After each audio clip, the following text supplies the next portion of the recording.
Hi, welcome back to our series on posture. Hi, I'm Dr. John Gray here in Boise, Idaho. And what we're going to talk about today is the cause of posture problems. Now, there's lots of things that can cause back pain or neck pain, but today we're relating everything to how that might be caused by the posture problem and what might be at the base of the cause. There's four things we're going to cover. So I've got them covered here. So the first one is bone shape. So when we look at this first one, you can have parts of your bone that are shaped a little different. So some of these guys here, see how they're all nice and even and congruent? Well, not everybody's born that way. It can be because of an accident or because of trauma, or or they, like I said, they could be born that way. And these can have a different shape to them, which puts you into a different position or posture in that area. So that's the one thing we look for, number one. The second thing we're going to look for is connective tissue damage.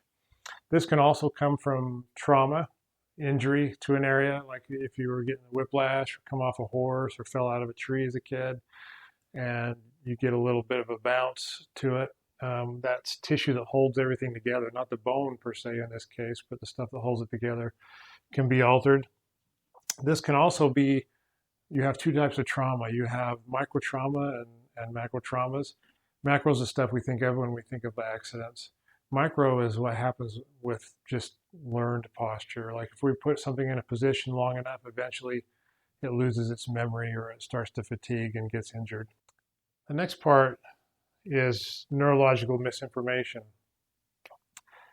That can come from things not being right in our body. It can be because of one of these others, because the bone shape's not right, or we have a short leg and the body's always trying to compensate for it, or it can be other feedback problems that is not fully understood, to be honest. So the ones we go after are the ones that we can help with.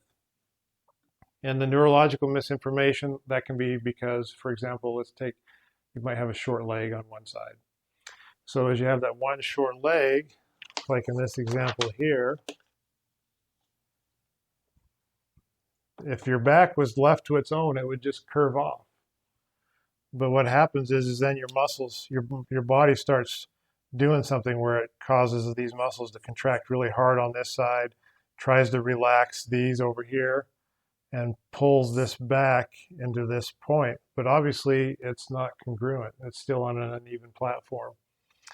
So what happens is you get a little curve here as it pulls that area back in. And then your body will try to compensate for that. And that's why you get those curves as you go up. The best way to assess that is simply just take a pelvic x-ray. And that's we can tell right away if you have that discrepancy there. And that's something we can easily fix and build something for that. The next part is habit and lifestyle. Remember I talked about up here in the connective tissue that it can either be when you have an injury that's causing the spine to distort. That can be because of a major accident, like in a car accident, or falling off a horse or a bike, or it can be small things, and that's habit and lifestyle. You know, that's like having the bed that sags a little too much. Anytime you take pillows, we've talked about this before, if you tilt your head one way or the other out when you're not lined up with your center of your sternum, then you're going to be stressing those joints out of their normal alignment, and that's just going to be a repetitive thing.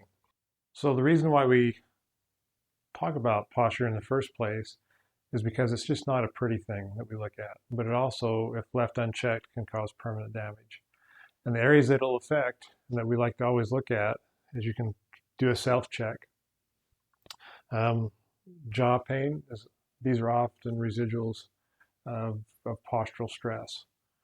Breathing issues, digestion, sleep, painful work or circulation, and fatigue at work. How does this affected by posture? Well, you think about it, jaw pain, has a lot to do. The muscles in the upper neck tie into the jaw quite a bit. And so that'll pull onto that. In fact, we know that you're going to work harder for every degree forward that you are. Breathing,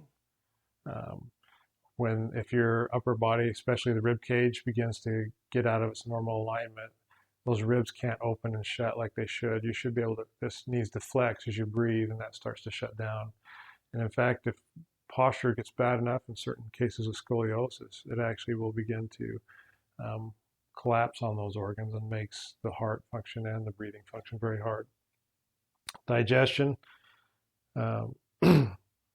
sleep, and as far as the digestion goes, the nerves run the peristaltic muscles that help things process. In fact, that's one of the most common feedbacks we get as we start getting people feeling better and improving their posture, improving their spine function, is that things work better, and that's always good.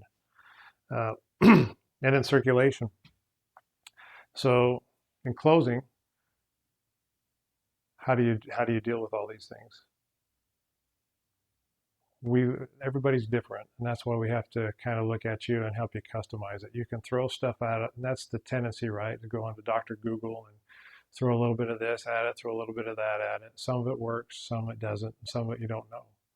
And the best way to do that is to change, right? And to have a something that you can measure. And that's what we do here. We measure, we look at the bones, we look at the soft connective tissues, we look at neurology, and we test for that. And we measure those on a regular basis. And that'll help you know how you're moving forward, and helps us make sure that you're getting the results that you need.